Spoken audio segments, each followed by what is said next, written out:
Vicky in a bathroom looking at the mirror, just like making gun sounds to herself, just practicing and perfecting those gun sounds. Do you think that's what she's doing? I mean, honestly, at this point, probably just getting a little bit of that. I'm not even going to try to recreate the sounds that Vicky was able to make. Yeah, but let's just go ahead. Can we get that rampage sounding with the thermite on hand? Like, I feel like I need it just a little more quickly. Yeah, it's more. I think it's more of a. I think that's what the thermite does. The rampage of the thermite. I mean, the rate of fire increase is astronomical, but this is our first game of the day on Stormpoint. We only have 3 matches remaining here in match day number 6, and this is where I am excited. A lot of teams come into question because the Stormpoint map changes up a lot of things. I know Vicky is really hard on the fact that there's a lot of top-down verticality on this map. So when you're moving from maybe north to the south or south to the north, things change up on those rotations. So I'll be excited to see where that first ring is going to give us a shout. Hopefully a center zone. And as I say that, it pulls more center, but still up to kind of the northeast.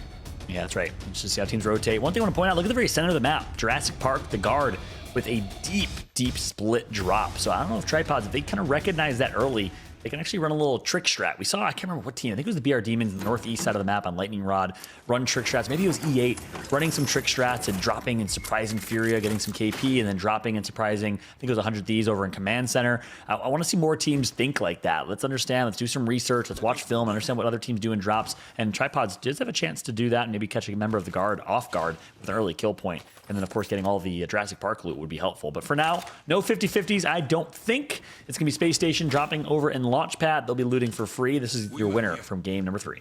I mean, you can get a lot of good loot over here, so it gives a lot of different teams the ability to find the gear that, I mean, look at Frex is already on a Bangalore, gets that Digi threat and that extended light mag purple on the car already. So very much trying to double down on that success they found in match number 3 and can carry that momentum forward. So excited to see what they can do here, but you see Karasuno just a little bit over in Stormcatcher. They do have a replicator available to them, and they might be in some little bit of an early trouble here, and they're going to hit that grab lift and go.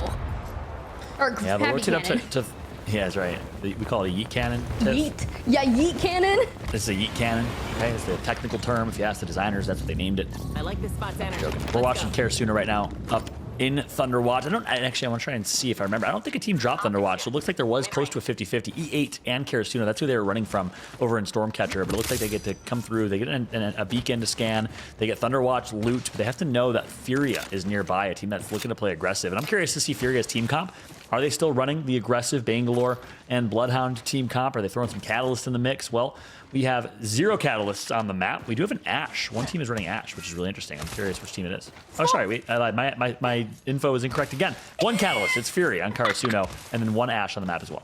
I was gonna say, I feel like Fury on Karasuno was watching the EMEA broadcast earlier on today, and how Aurora found so much success over at the wall with that amazing Catalyst ult to end that game. But it looks like you've got Tempest on your screen kind of fencing off the area and really showing presence here at Thunderwatch. They have this moment of silence, and you talk about Furia being nearby, but also TSM rotates out of the wall trying to get geared up and set up. So showing presence here at Thunderwatch is going to be really smart for them, but I would like to see, you know, Furia continue on that aggression that they had on World's Edge here in Stormpoint. Yep, Furia is still taking their time looting the top right of the map. And we'll keep showing you that overhead map so you guys can see exactly where zones are pulling and where teams are rotating to, who's playing edge, who's playing early rotate. But for now, it's Optic with a very early rotation coming from Mill. They already found their way in Cascade Falls and can opt to scan the beacon on top of the waterfall if they choose to do so. But got to be careful because Cloud9 is nearby as well. Meanwhile, our teams that we know like to play edge, BR Demons, FaZe on this map, actually ran Bangalore last week. We'll see if they run Bangalore again, but Cloud9, completely different playstyle than what we're used to seeing from them. It's a Crypto, Watson, and Valkyrie team comp with early rotates coming from C9. A lot of early rotates coming in from some of our teams, and I'm a big fan of that because I feel like playing Edge on Stormpoint is so incredibly challenging. There's a lot of choke points, a lot of open rotates throughout the POIs, and you can get really caught off guard with a charge rifle. So I think it's smart and in their favor to make those early rotations, and it seems like a lot of teams are starting to favor that Thunder Watch area, and there is a beacon over nearby. So you got to think, if Karasuno can get their setup shop early, they can get the information from the beacon and find out which way they need to go after. TSM And Imperial Hal rotating their way all the way from wall and now finding themselves with some really, really good loot. Minus Verholst, who's going to be looking to level up that Evo shield. We saw him with a charge rifle on this map, finding so much success last week. And last time they played, he dominated TSM. 2 out of 3 wins in the Pro League so far. Good beams are going to come through as well for this squad. They get some damage on HEC, who's making a Valk ult. And that's Verholst leveling up that Evo shield. Hey, you gotta do it. You do not want to go into the end game with anything less. They do have a lot of materials around them and a replicator nearby, so Verholst can go ahead and craft that shield up should he want, or just utilize the G7 scout and poke fight everyone in the nearby vicinity. That also works as well. Cloud9. We talked about change in playstyle. We talked about early rotation. Just seems like no matter what their playstyle is, what they're trying to do, I like the fact that they're adapting. It's just not working. Unfortunately, going to get taken out again here. So another slow day for them. They haven't been too, honestly, they've been kind of middle of the pack, really close to Tripods and a few others. And some solid performances from C9, but not the C9 we're used to seeing back when Alberelli was on the roster. His absence has certainly been felt.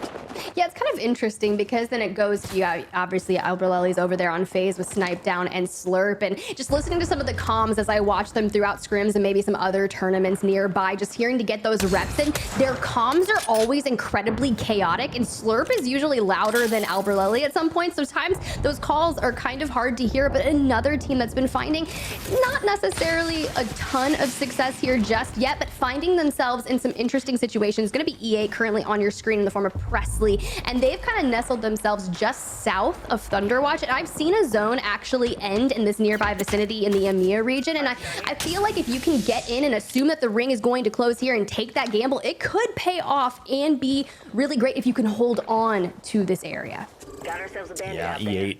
You highlighted them well, Tiff. I mean, this is the team that surprised the world by dominating the last chance qualifier to make it to ALGS champs above the likes of Complexity, Sentinels, and so many other rosters. They played incredibly well in that event, but since then didn't really find that same spark, that same Cinderella story they were looking for.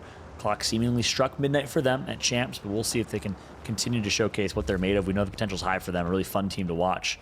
Still kind of finding their identity. Are they an edge team? Are they an early rotate team? I think this is their team that has a lot of skill. I just want to see them play a little more edge, in my opinion. But here we go. Watson, Anders, Zeratrick. He's still running the same comp. You love it. I like this new play style and team comp here for Furia. Just hard committing to edge with 3 very, very aggressive legends. I mean, honestly, if you can just go ahead and plot out your rotations, you don't really need to default back onto that Valk, which a lot of teams utilize to get out of a bad fight that they maybe shouldn't have pushed. And yeah, it can come in clutch for rotations, but you shouldn't have to rely on that, because if you think about it, Valk ulting in an endgame scenario, if you're the first team to Valk ult, everyone's eyes are on you, and it's pretty much like a 50-50 coin flip at that point. So I really respect Furia to not run Valk in their team composition, and obviously it's paying off for them here today. Switching back to Karasuno, that early rotation of Thunderwatch paid off for them. They're going to maintain high ground here on top of Thunderwatch. They get the beacon if they choose to scan and use it. They'll get a lot of intel, and they'll maintain control here. Depends where the zones is going to end up pulling. TSM opted to take the top of Stormcatcher, Karasuno on top of Thunderwatch. So both teams hoping for a north and south pull, respectively. We'll see where it ends up going. HEC nearby running the crypto in their legend composition. Seems like they're going to come in and go ahead and hit Karasuno with that EMP. The really cool thing about crypto is they do have the ability to scan that beacon instantly if they don't get their drone destroyed by Karasuno. But they're doing a great job here showing presence. A good spot for that interceptor pylon, just the Jenny kind of nestled off to the side, not really in a clear LOS for the other teams, because basically what happens is anytime a team sees that generator, the first thing they're going to do is try to destroy it. And well placed. But cutting back on over to Tripods, you know, I've been seeing a lot of good moments out of Nick Merckx and co, but unfortunately not able to get into the end game result. Yeah, meanwhile, the BR Demons find themselves in a fight versus FaZe on the north side of the map. Here we go. Slurp BG, what you got? It's going to be a first knock coming through. 2 knocks come through. Slurp is the initiate, and I called him Weapon X a couple weeks ago. I think that nickname's going to stick. He has certainly been the X factor for this team. Factor indeed, and they are just cleaning it up. FaZe FaZe finding some success here early on and sending one team home. But the question is, will that fight have lasted too long, and will you get the attention of other teams in the lobby? Because look who comes out to play. It's going to be Season. It was my team to watch, and I'm excited to see, hey, can they find a map win of their own? Because that's what really matters, because Luminosity and Space Station have already done it. Season just needs to double down and make some presence happen. If you remember correctly, when groups B versus C met up on match day number 3, Season won the first 2 maps back-to-back on Stormpoint. So game number 4, this is your time to shine. FaZe looks like they're going to disengage and take that long rotation out, and this is going to be really smart for them because it's going to put them at the top of the zone on the opposite side of the ring. I guess who's going to be there waiting? It's Season. I mean, you said it. Season got second place, back-to-back games, a dominant day, but guess what? FaZe got 18th with like 6 points. So if it's history repeating itself, not fortune in the favor of FaZe, but for now, it'll be FaZe versus Season. If I'm FaZe right now, I'm channeling my inner Vex, my inner Tyler FPS. I mean, what they did in EMEA earlier today, just bullying through every single top team in Europe was insane. I want to see FaZe channel that same energy, just push these fights with aggression. It's a clean 3v3 that they have. Meanwhile, Optic Gaming trying to do exactly that as well. Good first shot's going to come through, but the Gibraltar Dome's going to hit right after. It's going to be Optic in an early fight, but it looks like, what team is that running Gibby? It's not Luminosity. That's gonna, I'm actually really interested to see. I believe that's going to be Oxygen. Yeah, you're right. Oxygen Esports. My question is, are they going to be able to fully commit to this fight? Because it looks like Optic Gaming is going to disengage and maybe try a different approach. But look at that Trident parking inside the tunnel to really force whichever team is trying to come around on the other side for them. They're going to be met with an interesting time. But I feel like Optic Gaming and Tridents don't necessarily go hand in hand, because I think the last time I saw them near a Trident, they got sucked into a Horizons black hole. Yeah, that's right. Interesting stuff. I'd love to show the overhead map if we can, because wow, I mean, look at the top right of your screen. 19 squads remain, and it is ring 3. I mean, the opposite of what we saw in World's Edge, where we saw a lot of early game fights. This is a crammed lobby right now. Every team inching for any bit of real estate that they possibly can get. FaZe going to take Lightning Rod, but we'll take a look here at that map if we can in a moment. Right now, FaZe is still in zone, in Lightning Rod, crafting up, just hoping for some rotation. They already used their Valcult, I think. A really, really, really tight end game here, Tiff. Yeah, and I think that would be really critical. You can see the mini map kind of zoomed in on your left-hand side. That's how far up they are. Yeah, you really don't. You see Furia barely, and I believe Luminosity just on the right side of Furia, making their rotation into the ring, where Furia will be lying, waiting to kind of basically shut them down, because Furia is looking to be incredibly dominating here. And you got Karasuno still holding down the top of Thunderwatch. That could be really great for them to go the long haul. But the fact that HEC, or Heck in that term, is just on the south side of Thunderwatch, utilizing that rock for cover, they're able to show presence because they usually throw Watson into their legend composition. But Optic Gaming electing to go out into the ring for their rotation. Yeah, Optic going to be given a wide rotation, and guess what, Vic? They're going to, or Tiff, sorry, they're going to find the tripods. Please cast them with Vicky. They're going to find the tripods on the opposite side of that rock, and I don't think the tripods are going to have any idea, so they need to have their head in a swivel. They need to catch this, otherwise a 3-2-1 is incoming, and they'll get themselves a beam and a first knock. Interesting stuff for Optic. Meanwhile, well, I think you called it, Tiffany. You said, I've seen this zone pull up here in this rock where E8 is, and that's where it seems to be pulling. It's pulling on the very north side. TSN's going to be hitting a Valcult as well. Noct goes down early. Gent and Co. We're ready for it, and that's going to be, see you later. Sayonara for Noct at least. Will Optic, the rest of them survive. Gent finding a nice down on to dupe with that arc star. This is what Tripods needs. I feel like they always find a really great fight that may just be handed to them. Unfortunate for Optic Gaming. I just feel like it's not the team of Optic Gaming that we're used to seeing. So I'd be interested to see kind of what their thoughts are and how they've been approaching, because sometimes you hear the listen-ins and it just doesn't feel like the team that we're used to hearing. But Tripod sitting at 9th overall right now. Jumping on over to Karasuno, you got Fury on the Catalyst, and I'd be interested to see kind of how it pays off in the end game. Will they be able to pull off something like we saw in Aurora early on in EMEA, just holding down the fort, punishing people with the wingman and the 30-30? You know, TSM took that late rotation. Here come VR Demons fighting on the north side of the map. This is a fight against Sentinels. Aiden off to a good start. They got the reses after Tripods, or actually FaZe took them down earlier. Aiden left last alive in a 1v. Wants the shield swap, not going to get it. VR Demons going to be taken out to the hands of Sentinels. And here's the Ash we were talking about. Oh my god, the beams from Senox. They're going to third party, and they will take out FaZe and Season eliminated. Sentinels last team alive. Hey, I like this play from Sentinels, and you can see right there utilizing that phase breach to go back up to the top. It's still in the zone, and this gives them some nice LOS on all of the teams that are going to be chilling into Thunderwatch, so you could really keep farming those Evo shields. And check that out, you got Tech coming in clutch, sharing the wealth. Here, you get a bat, you get a bat, you get a bat. We just want to make sure that everyone is kitted out and ready to go. But I like this play for them. That was a well-needed fight to find some success. Now they just got to keep doubling down. And speaking of doubling down, 100 Thieves taking out Space Station. That's right. A couple other teams nearby. Tripod's going to enter the fight, and Tripods will take them out. All 3 members of Tripod still alive right now. First attempt in the middle of their map, right close left. Look at the beams from Gent. He's playing insanely right now. Almost a K damage for Gentrifying. He'll get some early damage, but it's not going to be enough for a knock. But the Tripods actually use that Valk ult to go all the way to the east side of the map. Third party, and to get all this loot now. This is big for them, but they have a long way to go. This will be a tough rotation, a brutal rotation. They're going to have to work their way up this hill where you predicted the zone to be potentially finishing. But look, I would love to jump into a listen and hear exactly how they are going to tackle this rotate. Let's jump into a listen with the Tripods. Got one. Flash, 60 flash as well. I'm trying to look, man. I can't. He's behind the left, though. Yeah, you're right, G. All right, we should work our right, or we should try to go kills and just die. I mean, I don't know. No. We look for right. Okay. We look for nades and Kusha real quick. I'm gonna start looking left again. I might be able to kill something over here. This team's walking up. We can just follow him. We can follow him. On the right? Yes, come on. Yes. Come on. Go. They're walking up. They're walking up. We might have free back shots if we do it together. It's just easy right now. I'm coming up, though. They're fighting on our left as well. Please be careful. They're coming back down, maybe. Yeah, they're coming back down to hold. They're out. That's No? his rock. Yeah, that rock. That's all 3. I'm screwing up, maybe, yeah? Give me a sec. I'm gonna have my own 3%. I'm gonna queue up and throw my ult. Right.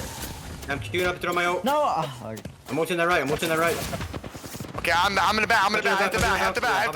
You guys have to heal. We have to watch it back. We can just turn and hold if you want. I mean, I don't know. Yeah. Yeah, look, they're still in the middle. He's trying to Valk. I hit the Valk. I don't know. I don't want to get too harsh like him. No, 80%. Alright. This guy's gonna Valk right here. We need them to Valko. No, they're working right.